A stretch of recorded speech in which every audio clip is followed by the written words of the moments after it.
Well, guys, the day has finally come. Today, we are privileged to be sitting down with two men who are making huge waves throughout the alien and UFO research community. The first is investigative journalist, activist, and filmmaker Jeremy Corbell, the man behind the upcoming documentary we're talking about today. And the other is a man that most of you have only heard whispers about over the past 30 or so years. A man that, among other things, brought the very existence of Area 51 to light and is said to have actually worked on recovered alien craft at the secretive military base, Mr. Bob Lazar. Gentlemen, it's an honor to have you both here. Thank you for coming on today, and we really appreciate it. Millions of people appreciate this.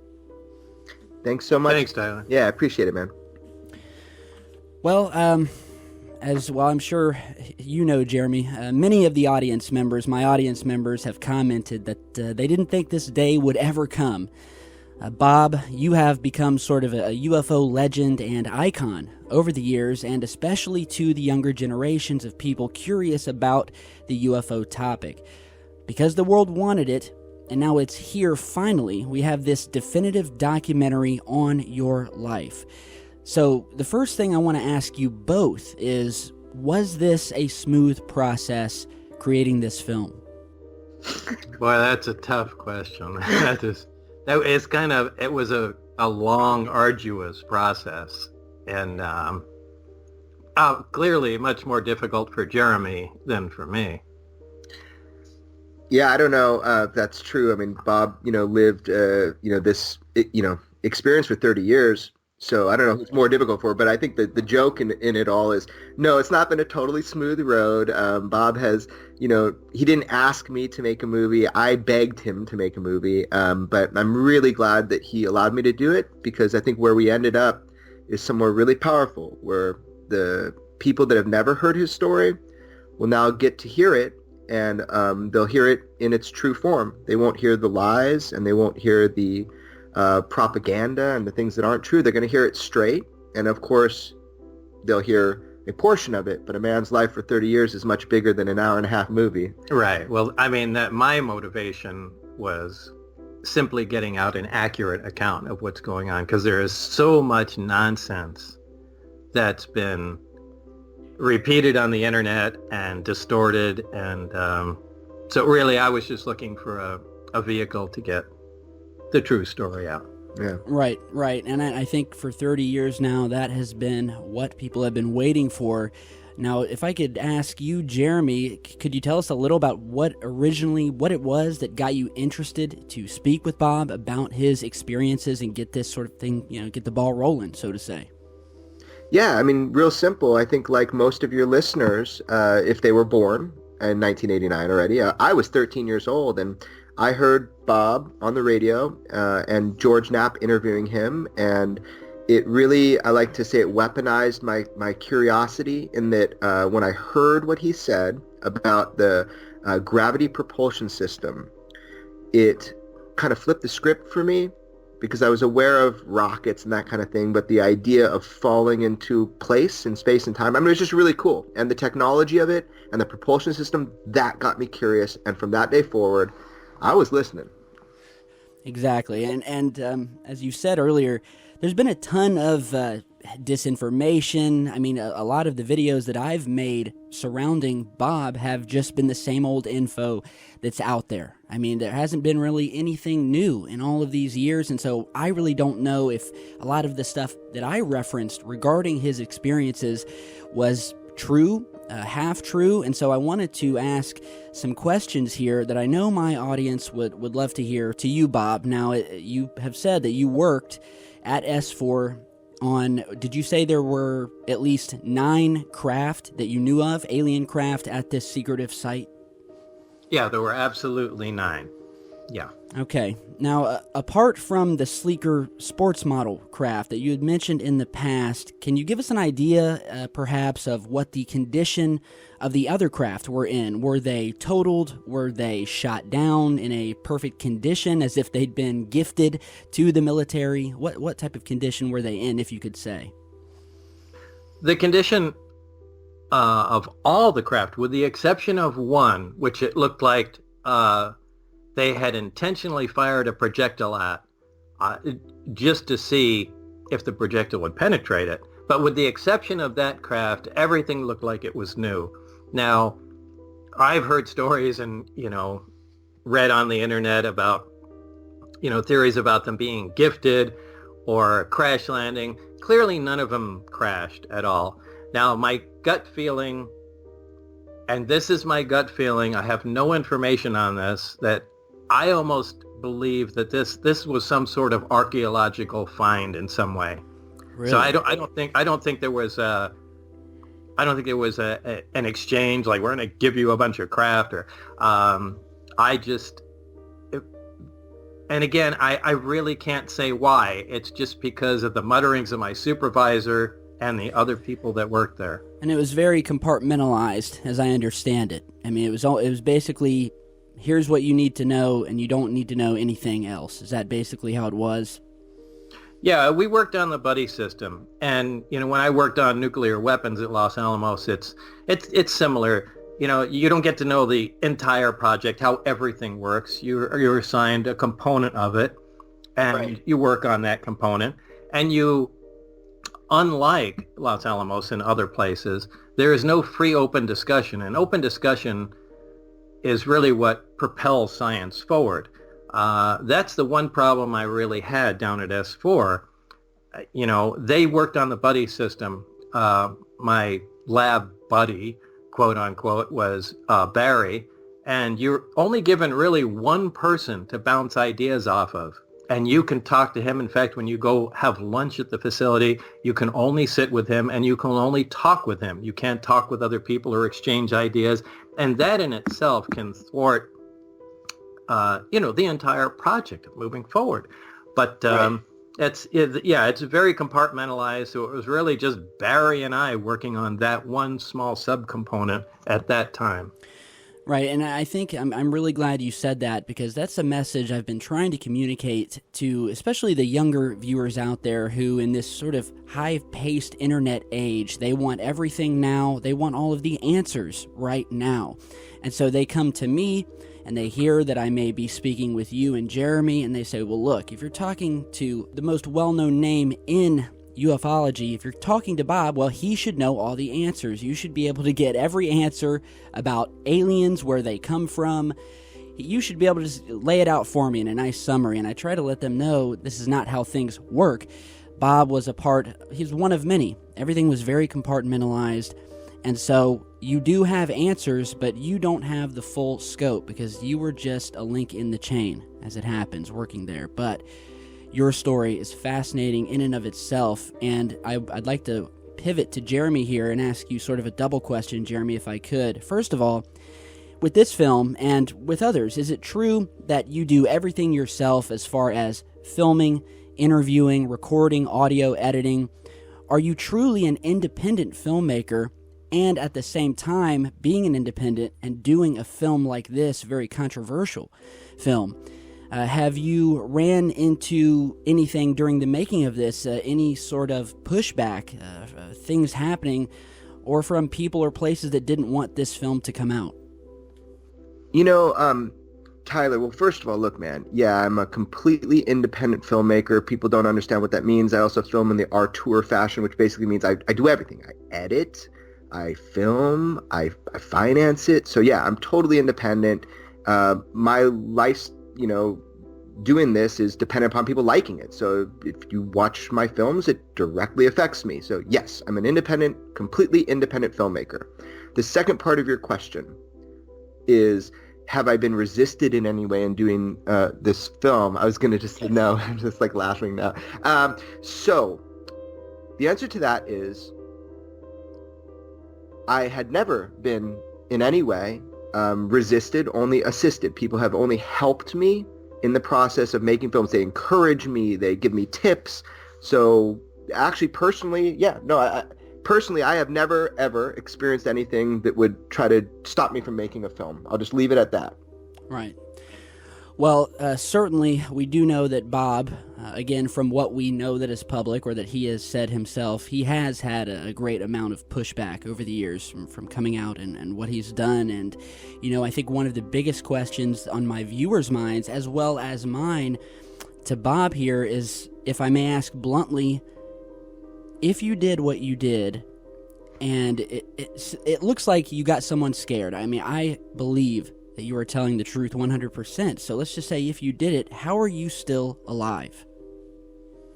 Well, clearly, that was the whole point of coming out and saying what I did. Look, you just can't kill people as soon as they say something. All it does is underline what they said and immediately get everybody looking in that direction. The fact that I said what I did and told of my experiences down at S4, that was done to protect myself. I had already been shot at before that. And, so it works in the opposite of what most people think. Right. To take us down would only be to further validate our claims, basically. Exactly. I'll tell you a little thing real quick. Just, people don't know the humanity of this, the actual experience. So, no matter what you think or what you can make up in your mind, Bob came forward to protect himself. That's what happened. Right. And he didn't come forward, openly like, oh yeah, let's do this, man. I mean, George Knapp and Bob Lazar physically wrestled on the ground the day that the tape was being put in to reveal his identity. George told me the story. I recorded it, and Bob told me the story. So you have to understand, look at it that way. I mean, it's hilarious. I mean, obviously George won, he's right. Twice my weight. Yeah. Like he beat him. But it's like, that was the deal, man. Whether you understand it or believe it or not, I've come to truly understand that Bob came forward to protect himself.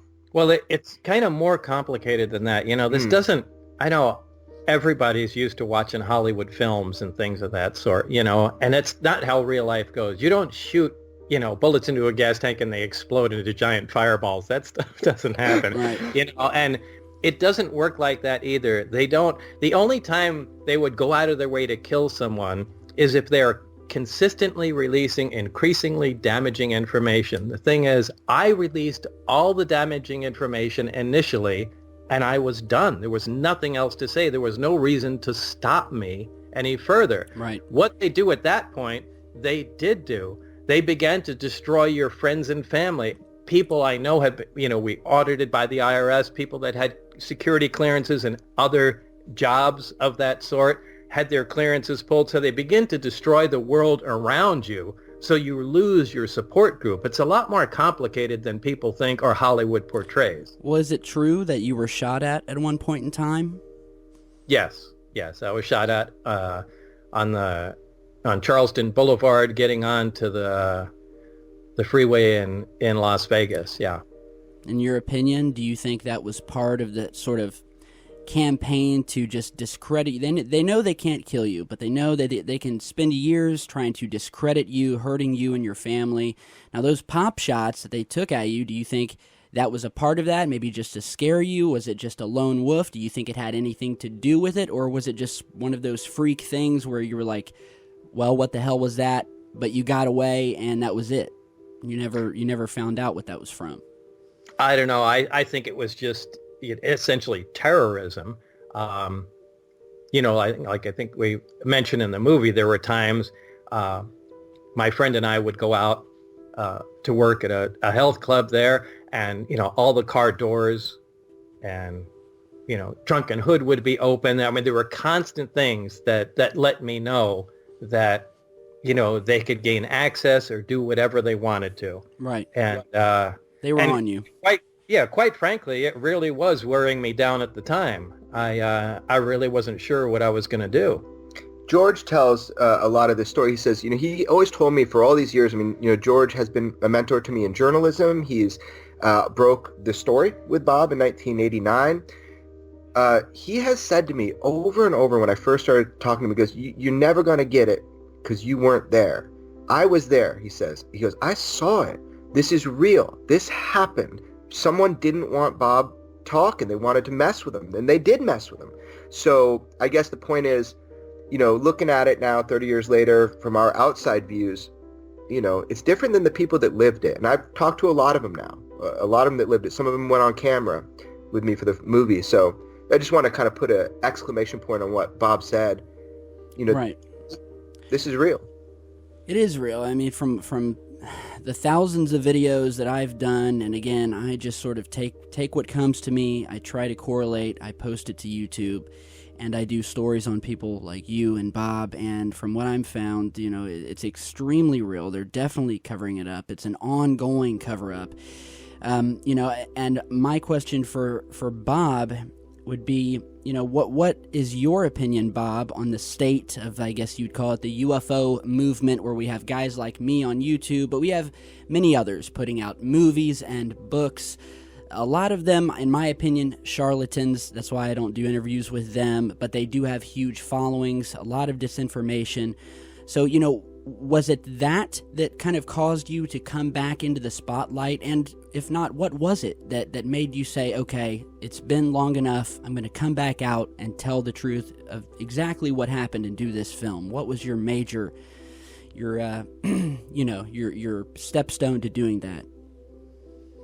Well, if you're talking about the stepstone to doing the movie with Jeremy, well, I mean, that certainly played a part. There was so much nonsense getting passed around, and it began to grow and fester as time went on because I never challenged any of it, and people began to build on it, and it got to ridiculous proportions. And, I mean, that was really shocking. And as you mentioned, anytime I looked on the internet or read any UFO material, it was so blatantly nonsense. And whether it's Facebook or Twitter, or I'm not really into any social media, but there you can find people that were, pretending to be me.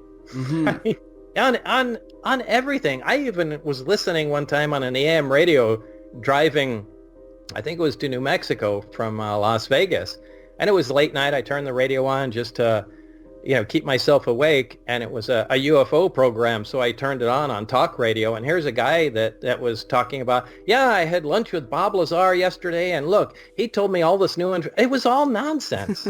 So, all of this was just constantly going on, and I heard so much nonsense. From people having interviews with reptilians on YouTube, and it's crazy. So the sad thing is that, there's probably 2 or 3% true and accurate information out there, but how, especially today, the way information is disseminated around on the internet, how are you going to dig through 98% nonsense and mine out the 2%? It's almost impossible. It is almost impossible. I mean, in a small way, that's what I attempt to do with Secure Team. I have multiple people working for me. They bring me, research summaries every day. I try to sift through it. It's hard to do anything from a computer screen. I mean, some things you just need to get out there and do. But as you said, it's probably 3% of it is real. And, it reminds me of a time where, again, someone had come on to my channel, posted a comment. They had your face as their little, screen name face there, and said, hey guys, Bob Lazar here, ask me anything you want, right in the comments of one of my videos. And I said, there's no way. But it was amazing to see how many people were brought in by that, totally fooled by it. I think I ended up deleting the comment after I finally figured it out. I highly doubt Bob would just pop up in the comment section after all these years. And, so you're right. It's the only, for a brief period, Bob was trying to answer questions on Twitter, and that just was overwhelming, and that was done with. However, I'm going to take personal credit both for our buddy Zach's engagement, and also for the fact that United Nuclear, which is Bob's business, is now officially on Instagram, and his lead employee, Zach, is the one that uploads the images. And he just started it a few days ago. I don't know if Bob even knows that. I think he does. But Zach's doing the official United Nuclear Instagram. So there is now finally an official social media where people can. But it's not from me. No, it's your business. It's your business. That's awesome. Congratulations. That's awesome. It's awesome news. And, I think it's awesome. And you're going to see this in the film. I don't want to give too much away. But this is the first time in many years that we get a a bird's eye view into the life of Mr. Lazar, what he went through, very tough times, how the controversy shaped him throughout the years. And to my viewers who are listening, you're going to see that in this film. You're going to see a lot of stuff. And again, I don't want to talk about it. Jeremy, without saying too much, is there maybe something that happened in this film of note that maybe you'd like to kind of talk about, something explosive, or that sort of what blew your mind about making this film? Or what has Bob told you, rather? Well, I mean, yeah, look, the whole process for me was kind of mind-blowing. You know, George challenged me in 2012. Oh, yeah, sure, get Bob to talk to you. You have to be the luckiest leprechaun in the world. I mean, it was like, it was hilarious. So the whole process, I think, has been, for me, really interesting. You know, Bob saying, okay, total open book. What do you want to know? Let's do it. You know, here are the tapes. Here's the photographs. I'm not going to pre-sort them. Just grab the box of tapes and digitize them. Whatever's on there, it's yours. So Bob has been completely 100% open with me without giving me any restriction, put me in touch with his mom, his friend, whatever. So that's been really eye-opening, to be honest with you. Right. So I don't know, man. I think I'll give you one thing from the movie. I'll give you a spoiler right now. Okay. So close your ears. The fans want it. Okay, the fans want it. Okay, so I'll give you a hardcore one, man. So 30 years ago, Bob Lazar said that there was a gentleman named Mike Thigpen, a very specific name, that this guy was, he thought, an agency that was doing a background check on him. He didn't know, maybe FBI. George goes on the news. He says, oh, we've got some news. There's a guy named Mike Thigpen, and he came and like questioned Bob Lazar. You know, we can check the veracity of his claims, and, you know, went on the news. And I can just imagine, I could just imagine this guy, he's eating like pasta at his house, and he's at dinner with his wife. He sees the news and like just, it's a fork drop moment. He just draws this fork into his food. Well, I know that, you know, that was his reaction because after 30 years, I found him. I found Mike Thigpen. And that could only be done after 30 years because George tried in 1989, called, and the FBI, he had a source that told him it wasn't the FBI, George. It was the OFI, Office of Federal Investigation. They were doing Bob's security clearance. So George tried to get a hold of this guy who was, by the way, in trouble because they wondered if he was impersonating an FBI agent because how did that get confused? So this poor guy, you know, he's just doing his job and he got hit with a storm because of this. Well, for 30 years, no one was able to find him. I found him, tracked him down, and I talked to him. And he is a cool cat. He's a good guy. And he says, yes, I was doing security clearances in 1989 for Nellis and the base. And I do. He says, I'll go as far as I do remember Bob Lazar. Well, Jeremy, let me follow that up and ask, you know, has your personal opinion about the world in general, the world we live in, has it changed at all since you've gotten to know Bob Lazar? Has it enlightened you about certain things or maybe changed your mind regarding certain things or topics? Yeah, I mean, look, I think what my hope for the movie is that you get to kind of know Bob a little bit because I think that's the missing component. A lot of people can dehumanize Bob and his story and just, you know, say whatever they want about him because they don't know him. And so it's easy to make stuff up that wouldn't be congruent with his character because there's nothing to defend it. So I hope in my movie you kind of get a feel, as a documentary filmmaker, I hope you get a feel for who Bob is because I believe a big part of the story is the human story. It's about who Bob is. Is he somebody that would be trying to like waste his time messing with you for 30 years or is he somebody who wouldn't? And I think that's that's the big question. Everybody in the earth wants to know, is Bob worthy of our trust? When you boil it down, that's what it is. They want to know, is Bob worthy of our trust? Of course everybody wants to believe this. What a cool story. We all want to believe it. But that's the only way that they're going to get, you know, to the bottom line is if they kind of look at the facts, determine for themselves. Do the facts, back it up. That's what they truly want to know. Don't use junk data. That's right. Bob's. Don't use junk data. Don't use the stories that aren't true. So yes, my whole life has been changed because, you know, I wanted to know if this story was true. I wanted to know if the truth about UFOs. Hey, that's a bonus. Really, I got to know a guy named Bob Lazar, and he's a cool fucking guy. So, I can't say that on your YouTube. I'm sorry. Oh, no, it's fine. It's Bleep totally that out. fine.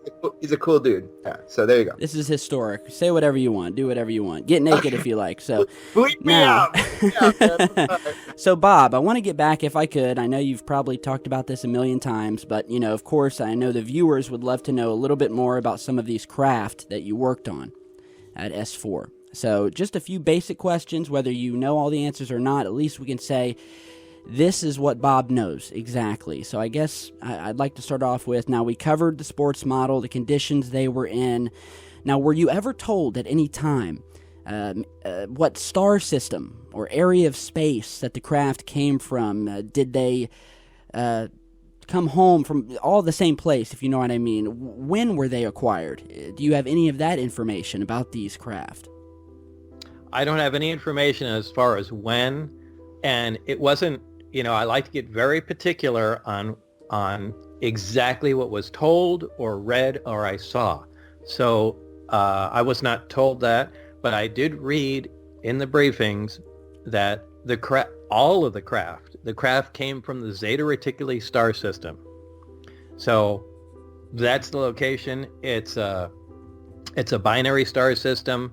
Apparently there are several planets around it, and it's only visible from the southern hemisphere, right. So don't bother going out there and trying to find it at night. Right. But again, that's something that I read, and that's all that I know about that. Yeah. Well, oddly enough, that specific star system is well known in the ufology movement. For whether it's true or false, there have been a lot of stories, a lot of reports, a lot of testimony, just a lot of stories that seem to all go back one way or another to that star system. So there definitely may something might be there. So that's very, very interesting. Now, if we could, speaking a little bit more about the equipment in some of these craft, can you explain the equipment that was on board the sport model craft, as far as communications, weaponry, or camouflage? What did you see when walking into this craft? Those are all separate questions.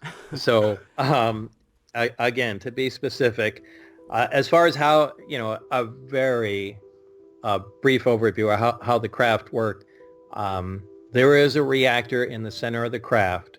In this craft, there are only 3 seats. At the bottom of the craft, there are several levels in there. At the bottom, the sub-level of the craft, there are 3 gravity emitters. They look like, for lack of a better analogy, like a couple 55-gallon drums stuck on top of one another, just big tubes. There were 3 of them. And they're on a very interesting, connected to the floor above, on a very interesting pipe, I guess you would call it, that bends at 360 degrees. So these are just 3 big drums essentially suspended. Directly above them are the gravity amplifiers. They sit right above them, and the reactor's in the middle. The reactor produces the energy and produces the base gravity wave. It's amplified by the amplifiers, and it's channeled down into the gravity emitters, and the gravity emitters can be swung in any direction to produce a distortion in gravity. There is no wiring, there is no interconnection between any components. The components work just by being close to one another. And considering the power output, which is the equivalent of a few nuclear power plants, that's really amazing, because according to the laws of thermodynamics, there always has to be a loss. Right. There's no 100% transfer of energy, but it apparently was occurring here because there was no excess heat produced anywhere. And I can run off on a technical tangent here, but I won't. You also asked what I saw inside, I think. Yeah, communication systems, or maybe what was the type of metal used, if it was metal at all, things of that nature.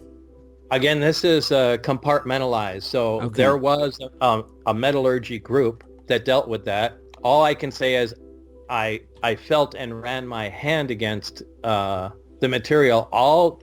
The entire craft is the same color, and it's all the same material, and there are no sharp corners anywhere. There is a radius on everything, and it felt to me, when I put my hand on it, it felt cold.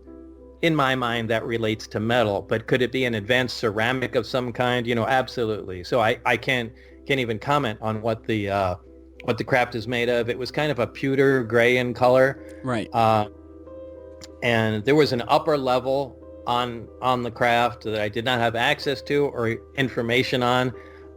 It's where, if you've seen pictures of the craft that I worked on, there are black rectangular, what people call portholes around the top. They're not windows. I personally believe there's some sort of planar sensor that just determines where the craft is in space and how to orient itself.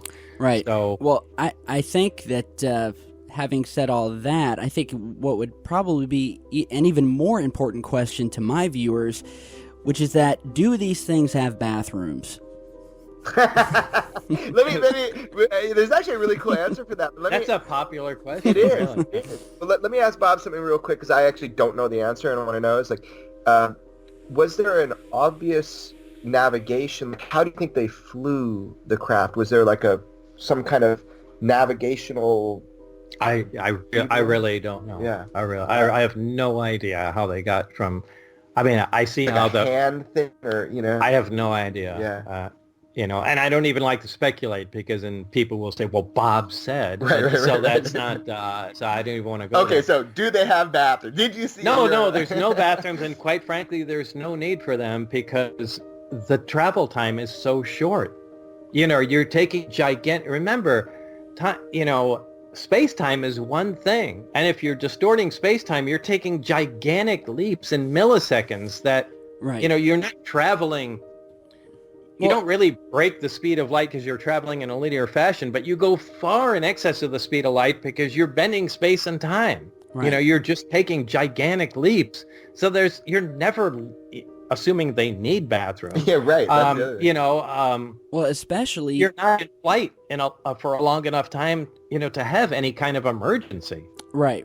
And another thought I had, which has been widely discussed, is that many of these alien beings, or at least particularly the smaller gray alien, a lot of people seem to believe that these are droids of some sort. They are not flesh and blood, and they are more like probes that are sent out. They fly these things, so there is no need for eating or drinking or using the bathroom or anything like that. Have you heard anything similar, or have you at least heard of this theory? And that's to you or Jeremy. I haven't heard of that theory, but I do have to say, I did see a briefing. Now, there are several other projects going on at the same time, and what we do have is each group gets a 2 or 3 page briefing of what the other groups are doing. And they're trying to keep everything compartmentalized, but what they want to do is at least let you have a little knowledge of what's going on in the other groups in case there's a connection.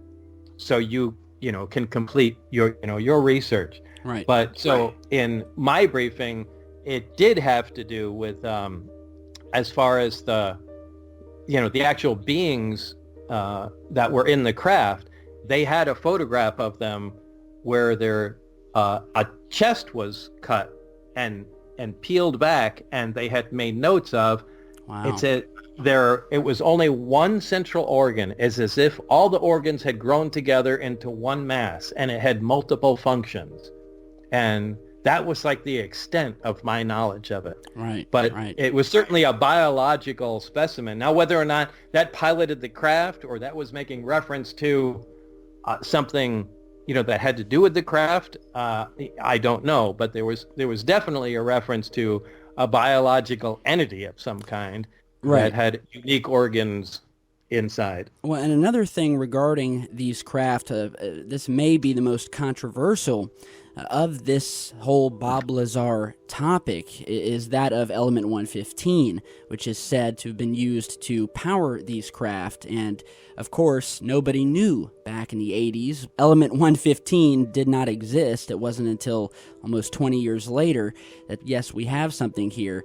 Now, there are debunkers, so-called debunkers out there who say, well, Bob didn't know what he was talking about in regards to element 115. It's not stable. So what would you say to them regarding element 115, how it exactly worked, and maybe these debunkers today simply just don't understand these things about this element. You know, they're not in the know as much as you were. What can you tell us about that element and why it was perfectly legit and it was used to power these craft? Yeah, well, that's an understatement. First of all, don't tell me I don't know about 115 because it was in my hand. Second of all, 115 was synthesized recently. And, you know, for people saying, well, it's not stable and, you know, that's the end of it, clearly you don't understand chemistry, the way elements work. Right. All elements have isotopes to them. And the example I always give is, you know, for example, hydrogen. We all know hydrogen's a gas, hydrogen 1. Actually, the technical name is protium to it. It has 1 proton and 1 neutron. Well, there's actually 2 other forms of hydrogen. One is deuterium and one is tritium. Tritium's radioactive. Well, there's, you know, other elements, cesium, that can have 20 or 30, I don't remember what it is, isotopes to it.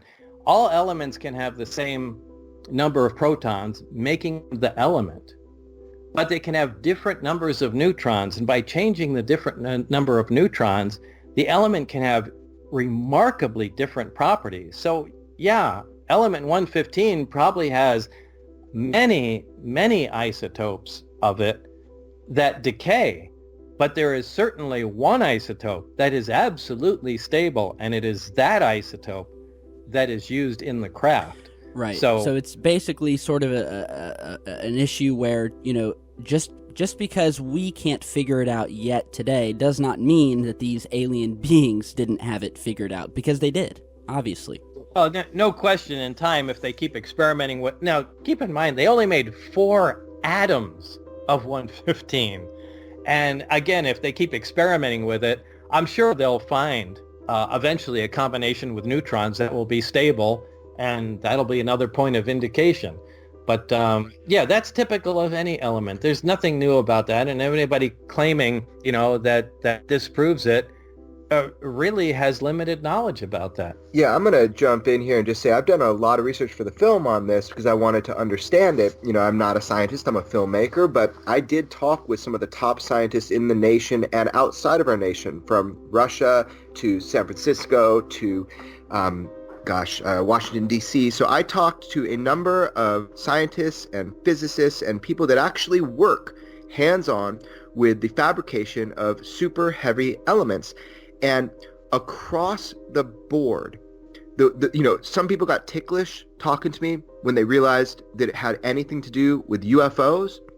However, the people that would talk to me about the hardcore science, they absolutely 100% unanimously across the board confirmed and agreed that element 115, that we cannot discount a stabilized version exactly like Bob Lazar described. So I just want to make that really, really clear to your audience, Tyler, because people always use this as a fake news. They use this as something to say, to dismiss and discount what Bob said. And that is, they say that it is junk science or it is pseudo science, what he said. I have confirmed every way from Sunday that we cannot discount a stabilized form of element 115. And so I want to say that on the record now. It is total BS when people try to act like scientists and say that it's they discount it. They either don't understand the story or they've got an agenda, because the top of the world to deal with this told me to my face. So I just want to throw that down. Well, you heard it right there, guys. That's all the info you need to know about 115, exactly what Bob and Jeremy just said. I mean, we have scientists on record who say what Jeremy just said. I mean, we know the element exists, and I personally believe that he was there. And, you know, as we were talking about these so-called debunkers who will pick and choose these little things, you know, a lot of people attack Bob by saying, well, there's no proof that he worked at Los Alamos, or there's no proof he went to this this college or was at this base or anything like that. Well, we've come to find out that he is, and there has been proof, not just finding his name in the phone book registry, but as many of you will see in the film, and I don't want to give anything away, but there is much more to this story that proves that Bob was there. He did this work, so you can count on that, seeing it in this film. Now, you mentioned earlier, Jeremy, Mr. George Knapp. Now, he is your mentor, is that correct? Yeah, George Knapp has been a mentor to me. He's been an incredible resource of information. He originally broke the story about Bob back in 1989, and he actually championed for 25 plus years completely alone, about this story. And I really admire him for that. He stuck to his guns. And look, George Knapp was convinced of Bob's truth. And if for a second he thought Bob wasn't telling the truth, he would have not only dropped the story, he would have exposed Bob. And people forget, look, man, Bob tried to prove his story to you. George wanted to know too. So George put him through 4 polygraph tests. Bob aced them all. Aced them. No deception. Yeah, aced them. There's no which way from Sunday about that. So that was with Terry Tabernetti. Period. Full stop. Aced them all. So what else can he do? Look, George put him in front of people that verified, worked at Area 51 at the time, because that's where Bob would land in the plane and then go on the bus, and aced it. They all believed he was there. At least they could prove Area 51. So George really put Bob through his paces. It's not just like he wanted as a journalist to believe a cool story. So there's a lot of history here. People need to just understand. Right. And so George is the bomb, is what I'm saying. He's the bomb. He is. He did the work, and he stood up, and he stands for it, and he beat his chest like King Kong, and he's the bomb. That's it. He is. That definitely well said, sir. Now, he also took people out, and he said, look, I know for a fact that they are going to be testing these craft at a certain time of night in a certain area, and isn't it true that multiple times, Bob, you took people out, and like clockwork, these craft were out there being tested, and you even got it on film. Is that correct? Yeah, I did have, when I was there, the one thing that I was able to memorize were the name. First of all, there were only 22 other people that had clearance to work on the project. And I knew those names. And there was also a clear test schedule. And they always, the test site is close, not close, but I mean the closest highway to it is, I don't remember the distance to that. Do you, no, Jeremy? No. It's not, but what they did is they looked for statistically the lowest volume of traffic along the highway before they did the tests, and that was always on a Wednesday night. All the flight tests were on a Wednesday night, and I had the times of those tests down. Now, when things went bad between us and my employers there, I still had the schedule. So that's when I told my friends, hey, we need to go out. What I told you, I want to show you guys what I was working on. So we'd go out there, hide out in the desert, and the craft came up and flew around, at the times that I specified. Right, it's amazing footage. And, I know it's been years, but from what you saw them testing in those videos, in your experience and in your opinion, from maybe some of the research you've done today, I'm not sure if you've had ever your own UFO encounter, but in your opinion, would most of the UFOs seen today come from a human source, from an off-world source? This is almost split right down the middle, where half of my audience believe that it's all us. Every craft, even the ones that show, anti-gravity tech, everything is ours. The other half believe it's all off-world, and that maybe we have one or two of their craft. I mean, in your opinion, where do you think you would fall? Well, it's certainly advanced technology. Now, I mean, can I say that it's not advanced? I mean, this is really pushing the limits of, belief here. But can I say it's not advanced technology from the future? I mean, that's possible. It is. How do you explain the connection to Zeta Reticuli, though? I mean, is it possible in the future humans live there and we're coming back and just checking on ourselves? I mean, all of these are... That is another big theory, that it is humans. I mean, it is us. It's possible. No, I have nothing to say that that's possible or not possible. It's all... It can all possibly be real. Right. But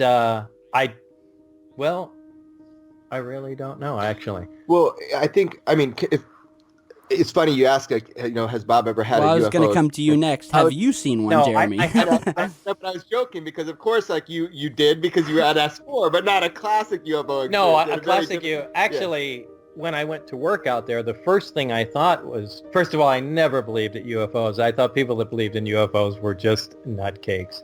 And, when I went out there, the first time I saw the craft, I thought, oh, well, this clearly explains all the UFO sightings. Were developing a really advanced fighter, and they've been testing it, and everybody thinks it's alien life forms. This is hilarious. I'm so, happy to be working on this project. And it was clear that was not the case. Right. Yeah, what I meant to say was, since then, have you seen anything in the skies, or do you think there's any of our public technology, fighter jets that we have today, that could be potentially using tech from those craft so many years ago, just in your opinion? I haven't seen anything at all. I mean, the technology is extremely advanced, and I haven't seen anything. It's all been just... And you were not able to successfully back engineer it, were you? I just want to clarify that. When you were working on these craft, wasn't there an issue where, I mean, you can take them apart, you can analyze them, but you couldn't replicate it? Was that true? Right. It wasn't just back engineering. I mean, the aim of the project was to duplicate the technology with the materials available to us.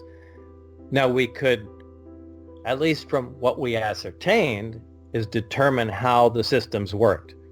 But there was the problem is we couldn't duplicate anything. We couldn't even duplicate the metal in the conduits. Everything was, and pardon the pun, was alien to us. And it was just too big of a project. And so, they would have splinter groups working on smaller components of it, like, you guys figure out how this part works, but it's really a dead end. The material science was just too advanced for us. So, no, we couldn't duplicate anything. Now, maybe there were some, there were some components here, or the way things were laid out, that might have translated themselves into military components. But to me, it was just a giant military project. But the major technology never made it into anywhere, because it was all very high energy related, and we had no way to store and transmit levels of that energy at all. Do you think they're still likely working on it, sort of tinkering with it to this day, trying to make something out of it in some dark hangar somewhere? It would probably be conjecture. I mean, I remember when I first talked to Dennis, that was my supervisor, they had an argument about this being out in the South Pacific to keep it out of, and remember, that's where they did the first, thermonuclear bomb test. To put it out there just to keep it away from prying eyes and things of that sort. But the reason was the same as it was for the, hydrogen bomb development in the 50s, was it's just too expensive to shuttle back and forth all the time. But that was always in the back of their minds. They always wanted to leave the continental United States and take the stuff somewhere else. Maybe after I came out and kind of, ruined the situation there, they did that, or I would find it very hard to believe that's in the same place and still proceeding at the same rate. But there's no doubt research continues on it. Well, and I think, and Jeremy, I think, would you agree to this, that despite the fact that we don't know where they're coming from, would you agree that we are definitely surveilling them? I mean, with the recent DoD releases of those 3 UFO clips taken from fighter jets, everything I've been able to scrounge up and put on the channel, I mean, they definitely seem to be monitoring these things. They know that these things are here. We know that they're here. I mean, it doesn't take long. I mean, how many pieces of footage and eyewitness testimonials do you have to go through before you start believing? Right. I mean, look, it's not a matter of belief. UFOs are either real or they're not real. Obviously, they're real. If you don't understand that, then you have a data-poor perspective. But the, kind of a social kind of consciousness, people are starting to understand that now because of the release from the New York Times in December of 2017. However, I'd like to say I did break the Tic Tac UFO case, the famous That's Tic right, Tac you UFO did. case, before the New York Times, because Commander David Fravor, who's a friend of mine, was talking to me for 2 years before that, and I kept it quiet. I didn't tell anybody, and I developed sources. I broke that story That's right. twice before the New York Times. Now, what does that tell you? Yeah, I can tell you beyond a shadow of a doubt. The United States government does have a UFO program, and they admitted it to you. And it was called ATIP, Advanced Aerospace Threat Identification Program. And guess what? It was a reactionary program to military encounters and sightings, and that is one tiny program. And I happen to personally know that there are more. Why do And you you're think gonna- they let you release that in the first place? Why do you think No. they even let you in the door? Nobody let me release anything. I've got a charming personality, Tyler. That you do, sir. Yeah, I called up these individual witnesses, these admirals, these fighter pilots, and I made friends with them, and I didn't burn them, and I didn't distort their story or mess it up when I told it. Mm-hmm. And guess what? The whole world is now. Commander Fravor's story is being twisted, and I told it right, and we talked the other day, and he's like, everybody else is twisting it. I'm like, I told you it would happen. And I was like, yeah, I'll try to clear it up, but that's the deal, man. I just don't burn people. It ain't worth it. And the people I talk with is because I want to, and they're good people. I have a no D-bag policy, so. Right. Well, from this new film, which I actually had a chance to watch last night, I wanted it to be fresh, and I wanted to wait as long as I could and stick with the audience because they're having to wait for it. But it was an amazing film, and it truly gives us an insight after all of these years to what Bob's life, what he went through, how his life has changed. And, I'd like to ask you, Jeremy, well, you've said before that timing is everything with your films. Why have you chosen as a filmmaker to focus your attention on this story now? And is there any new info that the global audience will be learning upon the release of this new film? Yeah, there's new info. The whole film, this is not a rehashing of the past. This is not repurposing vintage footage. Thank you for saying that. This is brand new, breaking news and information. In fact, I am shocked because I did not anticipate what we were going to experience in the filming of this movie. So, yeah, you can anticipate to have your socks knocked off for the film. Absolutely. You'll hear the chatter as soon as it's out in public. People are going to talk about it. So why now, though, is kind of an interesting question. I just want to briefly answer that. I mean, first of all, it's because, I don't know, Bob let me finally film him. So that was cool. And then second of all, because I have always thought this is the most valuable story in modern history about UFOs and exotic propulsion. And I stand by that. I agree. And because we live in a different world now than we did in 1989, we now live in a world where people are on Twitter and social media and all sorts of, every communication device possible, yet they have a lack of credible information. This is credible information, and the world has changed. We now know that it was a lie, that the study of UFOs ended in 1969 with Project Blue Book, that our government lied to us, and that, in fact, we are currently studying the UFO problem on multiple levels. And that is a game changer. All of a sudden, the story that Bob Lazar told in 1989 about a government program to study UFOs, to back engineer them, has a completely different meaning and light because of modern day events. It is time. It is time. And as I like to say, Bob's critics have been holding the mic for 30 years. And we're taking the mic back, and we're taking it back on December 3rd at the world premiere in Los Angeles, which you're going to be at, Tyler. So we're taking the mic back, and we're not giving up that mic for a while. We're going to scream into it. Yeah, that's going to be a blast. Well, I know you guys don't have a lot of time. I just have a few more questions, starting with Bob. But let me ask you this.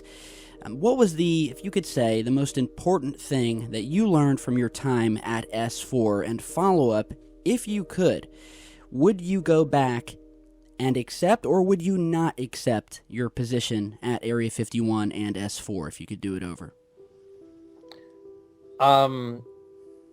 Boy, as far as the most important thing, that's a difficult thing to say. I guess the one thing that really caught my attention was the fact that there were alien craft.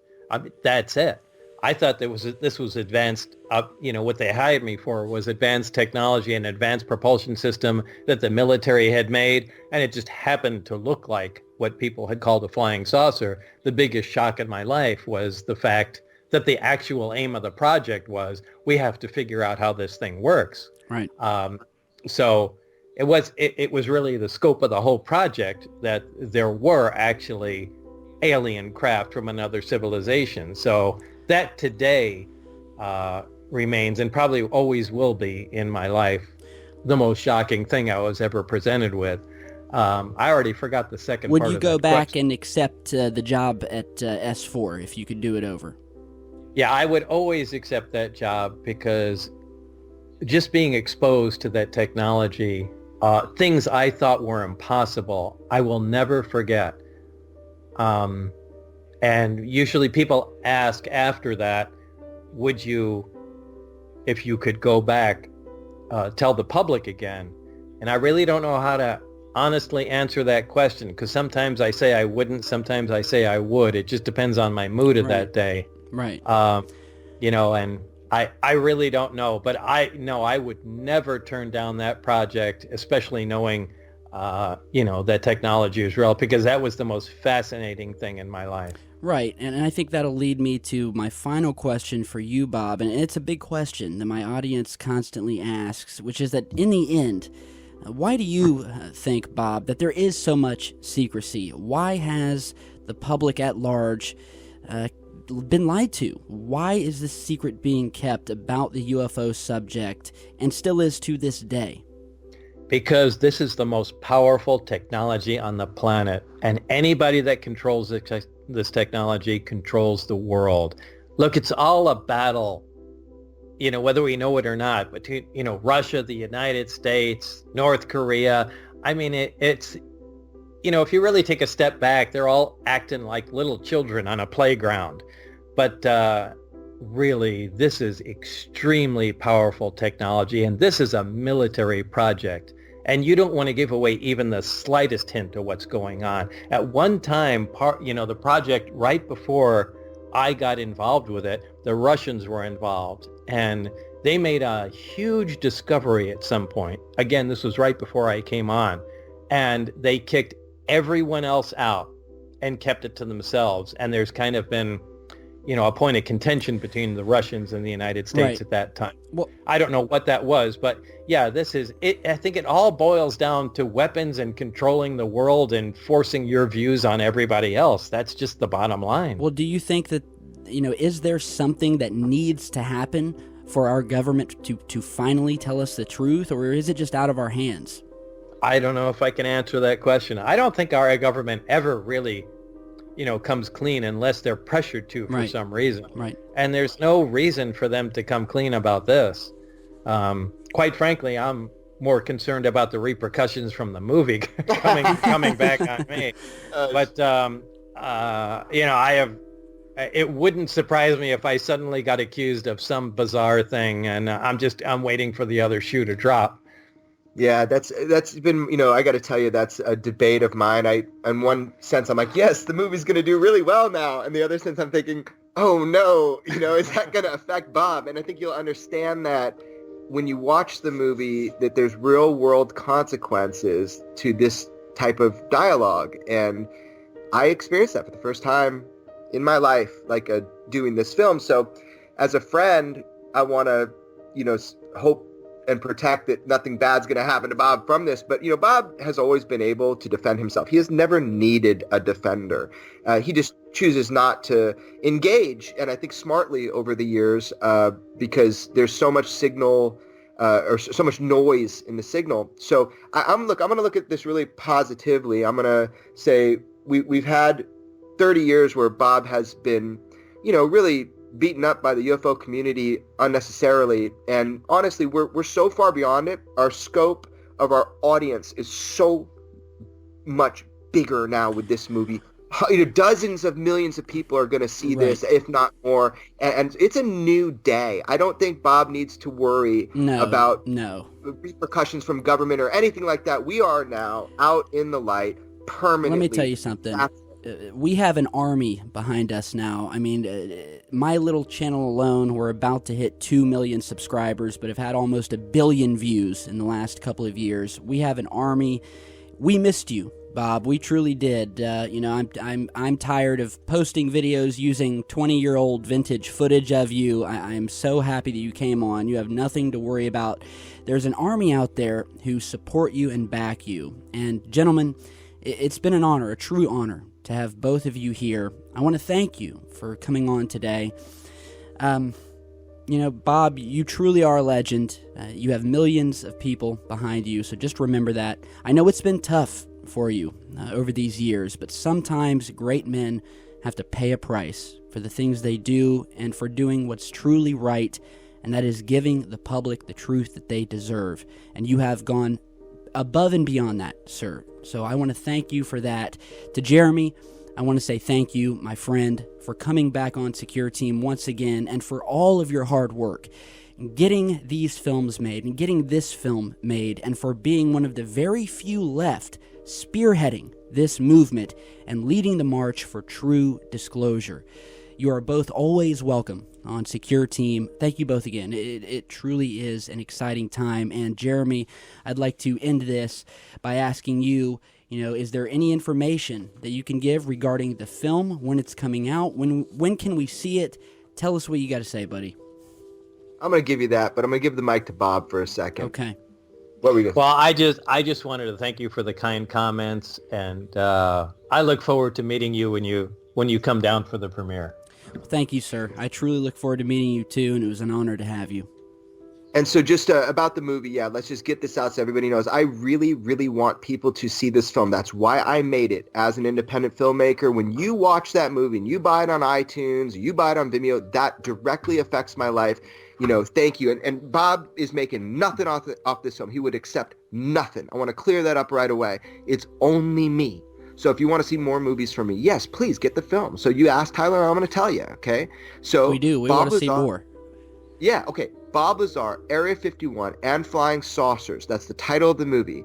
If you get it on iTunes, you get over 2 hours of bonus material, the most amount of bonus material, and then next up is Vimeo. You get all that bonus material too, but it's available on Amazon and all pay-per-view platforms. Just literally click the button, buy the movie, watch it, and you determine for yourself reality. Otherwise, somebody else is going to determine it for you. So that's it, man. I hope you enjoy the film. I'm really proud of this one. Celebrate with me, watch the film, and engage in the debate.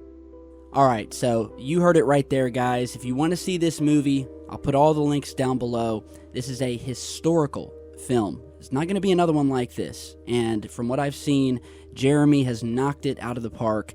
It's such a treat, and especially for Bob to come out after all these years, after all he's been through, and putting his life back out there for the public. So let's show both of them. They're going to stand behind them. We're going to support them, support this film. We're going to watch it. It's an epic film. Thank you both for being here. I'm going to do my best to continue supporting you guys, and I hope you will both come back on very soon. I thank you so much, Tyler. Thank you. Just to make it clear, Bob Lazar is not going on UFO circuits. He's not doing radio interviews. You were like literally the only one. We have rejected everybody, every publication, everything. He allowed me to make the movie. That's it, guys. Well, you know what? I was just trying to leave a little bit of hope that he might at some point come back on. That's all it was. I know. Very private man, and it's been a treat having him. I'm hoping that. Listen, honestly, to be candid here, I'm hoping that Bob has such a good time at this premiere that he'll come with me to a couple more theatricals, because totally. I think it's powerful for people to see Bob and to actually hear him talk about it. So he can't be dehumanized by people. They're like, oh, that's him. Right. So that's my hope. But bottom line, I just want to let everybody know, stop calling me, stop asking me. It ain't happening. Bob's not doing that. You know he what? made the movie. You're right. Done. You're right. Bob, that's true. You've done enough. I'm selfish. Of course, I'm going to want you back on. I'm going to want you both back on. I'm a selfish man, right. But you, Bob, especially, you have done enough. Live your life. Enjoy your life, my friend. You have done it all. Jeremy, you're on your way, man. I appreciate it, buddy. You've done great work. Thank you both for being here. Thank you. Thank you so much, Tyler. Can't wait to see you at the premiere, man. Talk soon. You too, buddy. Have a good day. All right. Bye. You too.